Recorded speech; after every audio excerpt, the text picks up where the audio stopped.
Olá pessoal, eu sou Renato Lieberman, psicólogo, psicanalista e vim compartilhar com vocês um pouco de uma reflexão sobre as perdas que nós sofremos na pandemia. Eu digo perdas porque eu sei que você sofreu perda nessa pandemia. Espero sinceramente que não tenha perdido alguém importante para você, que não tenha perdido uma condição socioeconômica, o emprego, que não tenha perdido a própria saúde. Mas eu sei que uma coisa você perdeu, eu perdi, todos nós perdemos. Você perdeu a liberdade de ir e vir, a liberdade de se relacionar com as pessoas, a liberdade de ser quem você é. Né? Nós estamos vivendo o chamado novo normal e isso está trazendo algumas perdas. Mas ao longo da nossa conversa eu vou falar um pouco para você também dos ganhos que isso pode trazer, não somente das perdas. Quando eu falo perda, eu tenho que falar de um assunto que é muito importante e delicado, que é o luto. E nós vamos falar dessas fases do luto, para que você possa entender onde você se encontra nela, aonde você está. E eu queria compartilhar com você uma história minha pessoal. Era setembro de 2007, meados de setembro mais ou menos, 8 horas da manhã, numa aula de estatística, o meu celular toca. E numa aula de estatística, né, qual a probabilidade de uma notícia boa vir 8 horas da manhã de uma quarta-feira comum, a minha mãe ligando no meu celular? A probabilidade na minha cabeça era muito baixa e foi isso que aconteceu. A notícia era ruim, era a notícia da morte do meu pai, a morte súbita naquela quarta-feira. Foi a pior perda da minha vida naquele momento. O meu mundo se acabou, né, e eu entrei num processo de desespero, de negação, de barganha, de revolta. Todas as fases do luto que eu vou compartilhar com vocês hoje. E no momento, no início, quando eu recebi aquela notícia, eu falei, não pode ser verdade, aquilo é mentira, não é real, não, aquilo não é um equívoco, é um engano. A minha mãe deve ter se enganado de alguma maneira. E quando eu percebi que não, né, veio a revolta. Eu comecei a ficar com muita raiva. Raiva do meu pai, que se foi, raiva dos médicos, raiva de Deus, raiva de alguém. Eu tinha que botar essa raiva para fora. Aí eu percebi que a raiva não estava levando a lugar nenhum. Eu tentei barganhar com Deus, barganhar com as pessoas, barganhar comigo mesmo. Se eu fizer diferente, talvez ele esteja vivo. Né? Se eu fizer de uma outra maneira, isso não teria acontecido ou não acontece. Só que não resolve. Né? E quando eu cheguei lá na casa dos meus pais, a realidade atravessou a minha vida e eu vi o corpo do meu pai ali, sem vida. É isso que eu quero falar para vocês, da pandemia. A pandemia trouxe inúmeras perdas. Como eu disse para você no início, espero que você não tenha perdido um ente querido, uma pessoa amada, e não tenha perdido o seu emprego, não tenha perdido a sua empresa, não tenha perdido a sua saúde. Mas como eu disse, a liberdade você perdeu.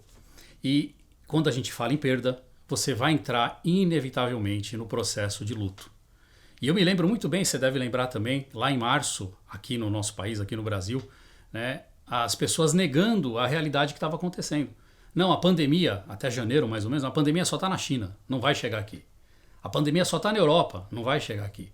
A pandemia só foi até os Estados Unidos, não vai chegar aqui. A pandemia chegou. E quando a pandemia chegou aqui, você se deparou, né, com um mecanismo de defesa básico do ser humano, que é muito primário, que é o chamado negação. Né? A negação. Não, comigo não vai acontecer, eu tenho fé em Deus, eu estou prevenido, não vai acontecer comigo isso. Né? Nada disso vai acontecer, é só uma gripezinha. Né? A gente ouviu muito esses assuntos. E, na verdade, a negação não se sustenta. Por quê? Porque as informações vinham, a realidade chegou, e talvez você tenha alguém da tua família que contrariou o Covid, talvez você tenha contrariado o Covid, então a negação já não funcionava mais. Aí você entra para a segunda fase, né, do luto, que é a revolta. Aí começa a se revoltar com o governo, se revoltar com aqueles que apoiam o governo em relação ao isolamento, se revoltar com aqueles que são contra o governo em relação ao isolamento, se revoltar até com a China, criando histórias mirabolantes de que a China criou um vírus, né, e lançou no mundo. Várias histórias, várias revoltas, se revoltar até com Deus, se revoltar com você mesmo, se revoltar com as pessoas à sua volta. Né? E isso trouxe muitas dores, muitas reflexões, muitos sofrimentos. A revolta, a raiva, ela é muito importante. Ela não pode ser eterna, mas se você se revoltou, se você teve raiva, você faz parte da maioria. Porque é importante, além da negação, entrar no processo de raiva. É inerente ao ser humano essa emoção básica. Você não tem que ter vergonha de ter raiva, de expressar a tua raiva, de colocar isso para fora. E eu acho que se você passou por isso ou está passando, continua. Né? Não queira bloquear esse processo que é natural. Porque você vai perceber, e talvez tenha percebido, que no momento essa raiva já não servia mais. Né? E você começou a barganhar. Né? Barganhar de novo com você mesmo, com Deus, barganhar com as pessoas. Então eu vou usar a máscara, daqui uma semana o vírus vai embora, tudo vai ficar bom. Não ficou. Né? Nós estamos em meio a essa pandemia, com as perdas acontecendo, e a raiva já não serve mais para você. Aí você entra no quarto processo, né? Terceiro ou quarto processo, a gente pode mesclar isso, que é a depressão. Para mim, é a fase mais importante do luto. Você tem que passar pelo processo depressivo. Tem que passar pelo processo que a gente chama de introspecção. É olhar para dentro, perceber esses sentimentos que você tem de raiva, essa tristeza que você sente, que você sentiu, ou talvez que você ainda vá sentir. Passar por toda essa elaboração interna para que você consiga, de alguma maneira, chegar na última fase do luto, que é a aceitação. Eu costumo comparar essa questão do luto como se fosse uma energia de vida que me liga a alguma coisa. Então eu penso numa pescaria. Eu estou no meu barquinho com a minha vara de pescar e o anzol jogado no mar e um peixe mordeu a isca. Tá tudo bem, tá tudo funcionando, eu quero pegar esse peixe para mim. Acontece que em algum momento esse peixe pode escapar com a isca e ir embora e você fica com o anzol solto na água. E não tem sentido nenhum o teu anzol ficar solto na água. O que você precisa fazer? Não adianta negar porque o peixe foi embora com a tua isca. Não adianta ficar com raiva do peixe. Né? Você tem que pegar esse anzol, essa linha, trazer ela de volta para você. Né? Olhar para dentro. Né? Perceber aonde você está hoje. Quem é você? Da onde você veio e o que você está fazendo e para onde você quer ir. Essa é a fase da depressão, a fase de introspecção do luto, que todos nós estamos passando. Nós, como coletividade, né, mundial, estamos passando por um luto social, porque morreu uma forma antiga de viver. Hoje a gente vive diferente. Hoje você precisa viver diferente. Você não pode mais ir ao seu trabalho, você não pode mais aglomerar. Muita gente aglomera, mas isso faz parte de um processo de negação ainda. Essas pessoas vão passar por um processo de avaliação interna. Espero que nada aconteça, mas pelos estudos e pelo que a gente está vendo, o mundo está tendo segundas ondas, terceiras ondas, que vão trazer tudo isso de volta. Então esse processo de pegar o anzol, trazer ele de volta para o barquinho, olhar para a isca, né? Olhar para a linha, ver se não tem nenhum defeito, poder botar uma isca nova e jogar de novo no mar, porque tem milhões de peixes ali, aí você consegue se conectar de novo. Por que eu falo isso? Porque o luto nada mais é que a perda de um vínculo afetivo. Né? Essa linha que me liga ao peixe é a linha de vida, a minha pulsão de vida, a minha libido, que me liga a um objeto afetivo. Esse objeto afetivo pode ser um pai, uma mãe, um filho, um irmão. Esse objeto afetivo pode ser o dinheiro. Esse objeto afetivo pode ser Deus. Esse objeto afetivo pode ser o teu emprego. E quanto maior o afeto envolvido nessa ligação, maior vai ser o processo de luto. Mais doloroso vai ser para você o processo desse luto. E quanto mais fé você tiver, pode te ajudar. Mas se você só tiver fé e não tiver ação, não vai servir de nada. Existem duas coisas que podem atrapalhar esse processo de elaboração interna. O pessimismo, né? O pessimismo ele leva à desistência. Eu sou pessimista, não vai dar nada certo, já acabou mesmo, perdi o emprego, já era, vou desistir de tudo, não vai te levar a lugar nenhum. E o otimismo ilusório, né? Que também eu sou otimista, eu acredito que vai passar, mas eu não faço nada. O que a gente precisa ter? O que você pode fazer? Entrar num otimismo realista, né? Com fé, acreditando, mas agindo. Você pegar, trazer o anzol para dentro de você, olhar de novo para dentro de você, para ver onde você está nesse momento, quais foram as suas perdas, quais as suas expectativas, quantas dessas expectativas são ilusórias, né? Quanto de ilusão a gente tinha, e eu sei que você tinha também, de que você era capaz de controlar tudo na sua vida.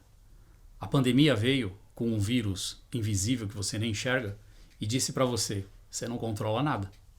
Você tem que aprender a lidar com essas dificuldades, com essas coisas que acontecem do nada. Da noite para o dia você muda o teu jeito de ser. Esse é o processo de depressão, de introspecção, que é o processo mais importante para chegar na quinta fase do luto, que seria a aceitação, né? A elaboração. Chegar em uma conclusão de o que eu preciso fazer para continuar o meu caminho sem aquele objeto que eu perdi. Eu costumo dizer que a gente precisa olhar para dentro para enxergar fora. É mudar o meu mundo subjetivo para que eu possa mudar o meu mundo objetivo. E você tem esse poder. Você tem escolha. Tem um psicólogo existencialista que desenvolveu a logoterapia, o Viktor Frankl, que falava o seguinte: podem tirar tudo de você, absolutamente tudo, menos uma coisa: a liberdade de escolher o seu próprio caminho. E está nas suas mãos, está nas minhas mãos, escolher a liberdade do meu próprio caminho. Qual é o caminho que eu quero seguir? Para onde eu quero ir? Para onde eu estou indo? Então essa parada faz com que eu comece a olhar um pouquinho mais para mim. Olhar um pouquinho mais para quais foram os meus erros até então, quais foram os meus acertos e como é que eu tenho que ajustar a minha direção para seguir uma nova direção. Porque queira ou não queira, a partir dessa pandemia, o famoso novo normal, a gente vai precisar chegar num outro lugar, né? um novo caminho, uma nova forma de caminhar pela vida. Um outro psicólogo, Erich Fromm, na verdade um psicanalista humanista, falava o seguinte: é preciso parar para mudar de direção. A gente parou. E você está fazendo o que agora para mudar a sua direção? Talvez você consiga seguir a mesma, de maneiras diferentes. Mas talvez você precise mudar. E se você ficar insistindo naquela direção antiga, que não vai te levar para aquele lugar, porque as coisas mudaram, talvez você não consiga chegar a nenhum outro lugar. Então tem que olhar para dentro, parar, avaliar, entrar nesse processo de depressão e entrar na questão da aceitação, da elaboração, né, de seguir um caminho novo. Eu costumo dizer, também brinco nas palestras, né, nas conversas, e não é uma brincadeira, na verdade é sério, o que o vírus ataca no nosso corpo? O vírus atacou justamente o nosso sistema respiratório, aquilo que nos dá a vida. E ele fez com que nós tivéssemos que parar, nos recolhermos, né, para poder respirar. E o que aconteceu com a Terra, com o planeta que a gente vive, quando a gente fez isso? A Terra voltou a respirar. Não sei se você lembra, em meados de junho, as águas estavam mais limpas, né, o clima estava mais limpo, o ar estava mais limpo para respirar. Justamente aquilo que nos ataca é o que nos conserta. Desde que você olhe e perceba qual é o meu erro. Onde está o meu lado egoísta, onde está o meu lado não altruísta, de pensar no outro. Você está proibido de sair, entre aspas, né? A gente foi tolhido dessa liberdade. Mas muita gente continua saindo, tudo bem. Mas ela está pensando em si própria ou está pensando no outro? Então eu convido você a fazer essa pequena reflexão. Porque isso me faz lembrar lá aquela quarta-feira. A quarta-feira que o meu pai morreu. A quarta-feira em que o meu chão se abriu, meu mundo se acabou. Foi a maior perda que eu tive. Entrei naquele processo da negação, da barganha, da revolta. E aí passou o tempo e eu fui entrando no meu processo de depressão, de introspecção, de perceber o que eu fiz de errado até então. Como é que eu vou viver sem aquela figura importante para mim? O tempo foi passando, fiz vários rituais dentro da crença de cada um, da minha crença, e esses rituais me ajudaram demais a passar por um processo de luto, para elaborar tudo isso. E foi muito interessante, porque o meu pai se foi, mas ele deixou um legado. Positivo e negativo, né? De geração em geração a gente carrega não só as coisas boas, nós carregamos também os erros como aprendizados. Eu aprendi muito.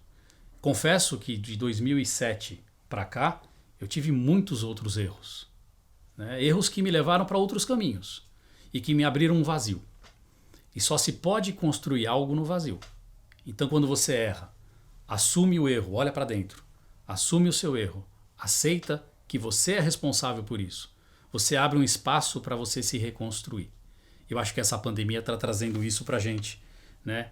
Olhar para dentro, perceber esse vazio que ficou deixando espaço para que eu possa me reconstruir, seguir o meu caminho, de uma forma diferente, né? Um novo normal, com fé, com consciência, com a ideia de que é possível você seguir esse caminho. Talvez você esteja na fase de negação ainda. Talvez você esteja barganhando alguma coisa com Deus, com a sociedade, com o governo, com você mesmo.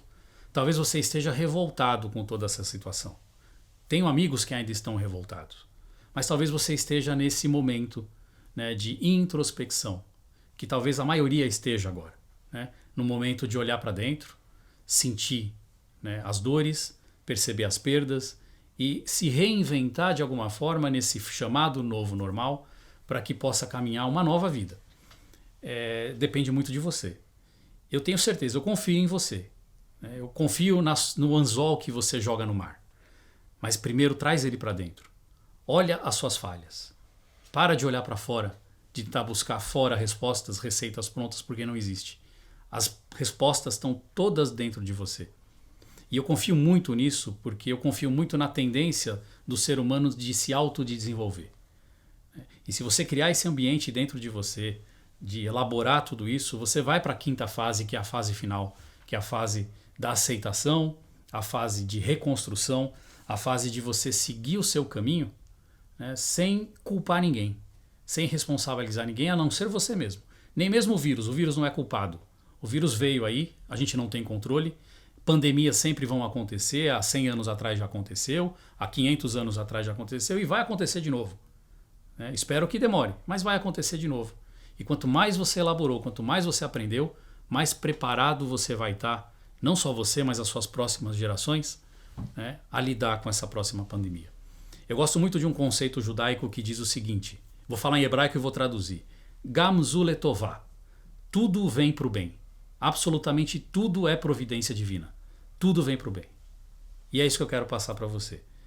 Aceita isso, porque aceitando você se reconstrói, você passa pelas fases do luto, as perdas não vão te afetar tanto, vão mudar a tua estrutura, mas vão fazer com que você siga o seu próprio caminho. Gam zu letová. Tudo vem para o bem. Tudo é providência divina. Eu aprendi muito isso com as minhas perdas. Eu sei que você é capaz de aprender. Eu acredito em você. E fique bem.